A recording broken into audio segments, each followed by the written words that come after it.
Hey everybody, welcome back to Wicked Good Sports. This is At the Buzzer, and we're joined, as always, by Jack Tiernan. Jack, how are you?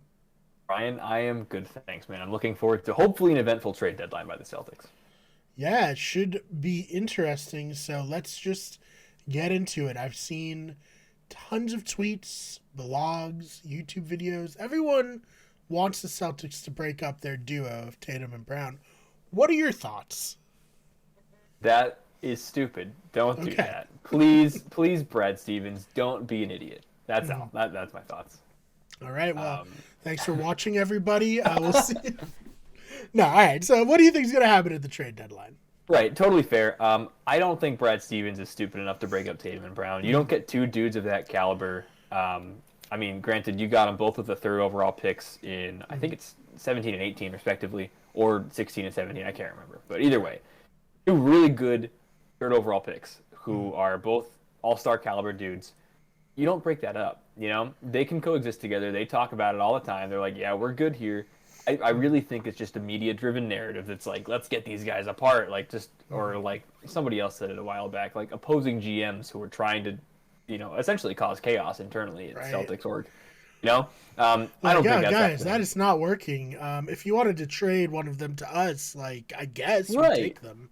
Like, Like that'd be like fine. Philly, Hmm. right? Like Philly being like, Yeah. yeah, give Ben Simmons, and Hmm. Brad Stevens is like, I don't want anything to do with him, So that's Ben crazy. Simmons can't shoot, but, I mean, top pick, so. here's right, exactly. Number one, we traded, Hmm. or they took Simmons, and they could have taken Jalen Brown, and same thing with Markel Fultz. They could have taken Jason Tatum. They could have had Hmm. this team, Yep. if they wanted so bad. Um, I mean, if I think someone who is getting moved is probably Schroeder, right? I think he's Hmm. on his way out because he's on a 1 year deal. He's cheap as heck, and he's a solid, not great, solid ball handler, solid Hmm. facilitator. He's a decent offensive playmaker. Right. Um, can't defend his way out of a paper bag, but otherwise, good asset. If you wanted to Hmm. trade him for Ben Simmons, sure, go ahead, please be my guest. Yeah, if the Sixers were be up to that, okay, Yeah, that's fine. I mean, maybe their asking price is coming down. That won't happen. I'm completely dreaming, but it Hmm. won't happen. Yeah, so I guess basically end of the day, you don't see them moving on from these two or either one or the other. I don't see one or the other. Definitely not both. Right. Um, Yeah. Right. I think yeah. If it any, I assume it'll be Jalen. I don't think that's Mm. happening. I think there is like a 5% chance of that happening. I think there's a 1% chance of Tatum. Like Okay. that's kind of where I'm at. Right. So, who would you say you'd like the Celtics to target if they were to be buyers at the trade deadline? That's a great question. I mean, first off, I don't know if they should be. I don't know if you just chalk this year up to a lost year and give Tatum and Brown some rest down the stretch. Right. But I mean, It's been we're tough. like Yeah. it's not been great. We're 11th or 10th, I think, right now in the Eastern Conference, Hmm. depending on the results of tonight's game. Right. Um, but I mean, I've been looking into Josh Hart as like a New Orleans fan. I'm kind of keeping my eye on down there. Hmm. They're not even close to being in contention anytime soon. Hmm. And Josh Hart's averaging like he's putting together a solid season. I think it was like 13 points or something like that. I don't Hmm. remember. I don't think he's starting. I think he's like six man material. Hmm. Um, but you swap out Schroeder for him, he's more of a defensive guard. You got two defensive guards starting in your backcourt. That's nice. Hmm. Depending, I guess you probably move Al Horford to the bench. I don't know. Either way, I think I'd like to see Josh Hart in here. Um, and it's the way the Celtics team is constructed. I don't really know because you have like Hmm. Al Horford and Rob Williams starting at the same time, who both should be centers. Um, Al Horford, I guess, is a larger, more center skilled power Hmm. forward.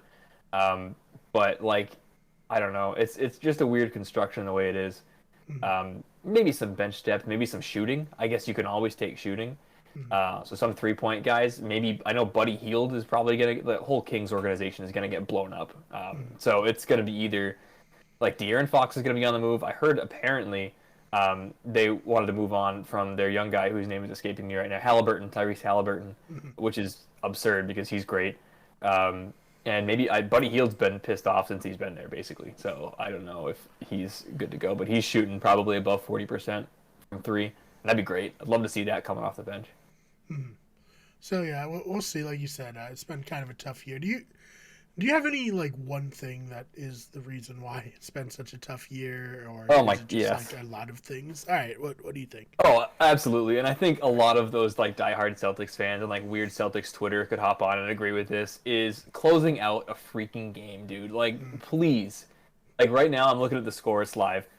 2 minutes left in the third quarter. Celtics are now up 19 on the Pacers.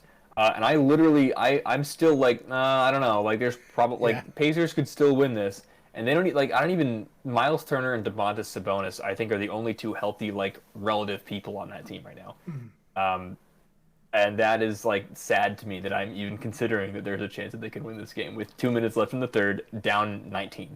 So yeah. close out games. That's it, please. Yeah, something to work on, I guess, going into the next Yeah, season. But hey, we'll see, and we'll obviously keep everyone updated as soon as a trade comes through, if one comes through in either hopefully, direction. But please, yeah, anything please. else you want to add for this one? I guess we can touch on Ime real quick too, because Okay, his. yeah. I mean, I think just the way he has like learned has kind of been trial by fire in a way. Mm-hmm. Like he doesn't really know how these guys meshes. It feels like he should have known this already, but like I guess got to cut him some slack. Mm-hmm. Um, but like there are some poor coaching decisions going on out there. I think like a couple of times, Schroeder and Smart can't coexist. Like they don't work well together. Mm-hmm. Um, they just attack Schroeder defensively, or well, the opposite team is on offense, obviously, and they attack Schroeder's weakness on defense, and they attack Marcus Smart offensively because Schroeder's better on offense. So they're Mm-hmm. two kind of like polar opposites. So you can't play them together. And Ime has been trying to close out games like that, and that's part of the reason we haven't been able to hold on to these leads. So it's like, okay, like you can't really blame the players. I mean, you can blame the players, and you can't really blame Ime that much, I Mm-hmm. guess. But like just some basic coaching. I say basic, of course, in the moment it's different, but just some basic coaching stuff for me that I'm like, we gotta fix that, you know. Mm-hmm. That's Yeah, all. I mean, End rant.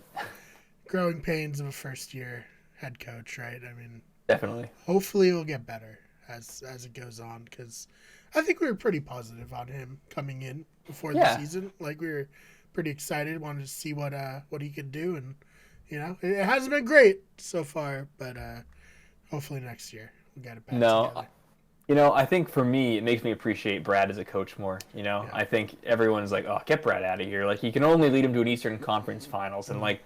hold on, let's take a step back. That's actually pretty damn good, Yeah, considering your not like bad. best player was 19, right? Yeah, Mm. exactly. Like, insane. But Yeah. oh well, Oh next well, year, maybe next year. All maybe right, next year. Jack. Where can they find you online? Best place to find me is on Twitter, and that's at Jack_Tiernan. You could also follow my disc golf page. Now I'm a Yes, sponsored please. athlete. Kind of Let's wild. fucking That's go.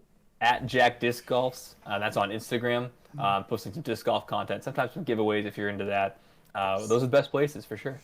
Yeah, and hey, I mean, it adds credibility to the channel. We can say Of we course. have an athlete, like a real athlete on here. So I love it. Go follow him on Instagram and Twitter.